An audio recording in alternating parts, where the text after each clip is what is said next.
বউকে গিয়ে বলবে জান্নাতে থাকতে চাই গো।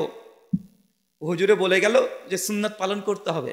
ও এখন সব সুন্নাত ভুলে যাবে, গিয়ে বলতে হবে একটা বিয়ে করব। দুটো বিয়ে করা কি? বউকে বলবে বলো তো দুটো বিয়ে করা কি? তো সুন্নাত। তো এটা দিয়ে শুরু করি আগে। মানে বাঙালি আছে, নামাজ নাই, রোজা নাই, হজ নাই, জাকাত নাই, দান সাদগা কিছু নাই, বলছে দুটো বিয়ে করা সুন্নাত। মানে 4টে বিয়ে করা সুন্নাত, অনেকে আবার বলে 11টা বিয়ে করা সুন্নাত। ভাই বলে কি বলেন না কথা বলেন?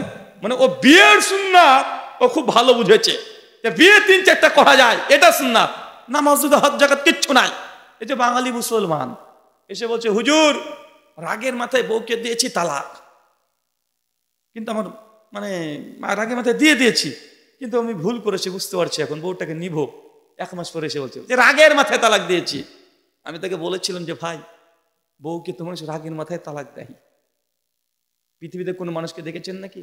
মানে বউকে হচ্ছে চলো ঢাকাতে 5 স্টার হোটেলে চলে যাই, 5 স্টার হোটেলে গিয়ে মানে খুব এনজয় করে খাবার টাবার অর্ডার দিয়েছেন, বলছে মাই জান আসো তোমাকে খুব ভালোবাসি, 4 বছর তো সংসার করলাম, যাও আজকে তোমাকে তালাক দিলাম, 1 তালাক, ডার্লিং কেমন আছো? তালাক কি এভাবে হয় নাকি? ভালোবেসে তালাক দেয় কেউ? তো রাগের মাথায় তো দেয়। বলছে হুজুর একদম মদ খেয়েছিলাম, বুঝতে পারলেন তো? বুঝতে পারিনি, মদ খেয়ে এসে বউকে দিয়েছি তালাক। তালাক হয়েছে?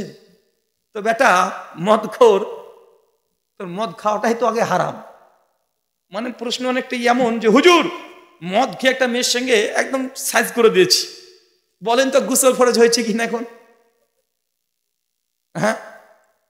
গোসল ফরজ হবে নাকি? মদ খেয়েছে যে, মদ খেয়ে যদি কেউ যদি ব্যভিচার করে কোনো মেয়ের সঙ্গে, গোসল ফরজ হবে?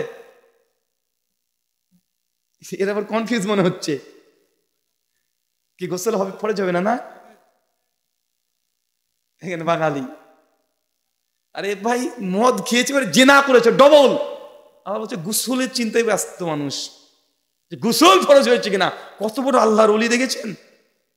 মানে মদের গুনাহ গুনাহ হয় না, জিনা করেছে সেটা গুনাহ আমার কাছে মনে হয় না, কিন্তু গোসল ফরজ হলো কি হলো না এই প্রশ্ন করছে। মানে বলে না যে গরু মেরে জুতো দান করা, তো যে গরুকে মেরে দিয়ে জুতো দান করছে। মানে বাঙালি আমাদের অনেক সমস্যা আছে, সমস্যা আছে না নাই? আমাদের অনেক সমস্যা আছে।